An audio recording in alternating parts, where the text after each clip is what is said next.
It's 3:19 GMT. To some interesting news from Saudi Arabia, Riyadh to be precise. Several of the more than 200 Saudi princes and officials who were detained earlier this month in an anti-corruption purge have now been freed. Most prominent of them is Prince Miteb, who was sacked as head of the National Guard on the day of the purge more than 3 weeks ago.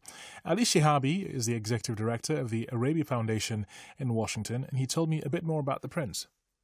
He was the former head of the National Guard until a few months ago, and the son of the late King Abdullah. The approach that the government took in its anti-corruption, I mean, there were two principles that were driving this. One was to try and get some assets that had been taken illegally by powerful people from the treasury back to the treasury. But maybe even more important was the signaling element, to send the signal to the country and to elites that previous behavior would no longer be accepted. Not everyone was charged. Some were released without any further action. Is that correct? Well, I mean, the prosecutor announced in the beginning that 200 people had been arrested, of which 8 had been released without action. But you see, one of the things that is mystifying people in the West is the fact that the government has not released the names of those that had been arrested. They did not want to name the people that had been arrested, because actually naming them would have been part of the punishment and was part of the, if you want, the coercive tools that the state had on the table in negotiating with them. And obviously, a few very high-profile names were leaked. And the reason they were leaked was to serve a political purpose, which was to show the country that nobody is immune, that even the sons of kings have been arrested. Having said that, beyond those very high-profile names, the government has actually not disclosed at all the other, 195 names. These people are being set, some of them are being set free after reaching settlements now, and there will be no public record of who they were.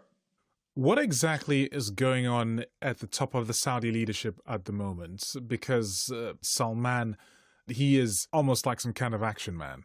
Well, I mean, he has come and he's determined to restructure the state. The Saudi state, in a way, has been sailing along without addressing any of its deep structural problems for the last 20, 30 years. Does the broader royal family agree with all of this, or is it just seen as one faction of the royal family just doing its own thing? No, I mean, there isn't really a faction anymore. I think everybody in the royal family gets their stature or power in so much as the king wants to give them that. Nobody has an independent power base where they have, tribes or military units that are only loyal to them. As a result, they, while there may be factions, they don't have any political consequence per se.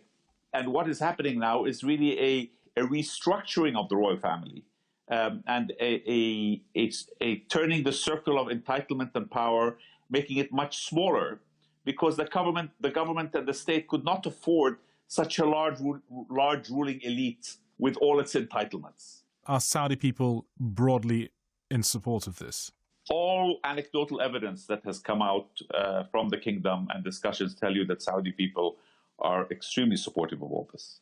First of all, they are supportive that some of these big names that everybody has known have been corrupt over the years are being made to part with some of their wealth. But I think more importantly, it gives them an optimism that going forward, this behavior will stop. And I was speaking there to Ali Shihabi of the Arabia Foundation.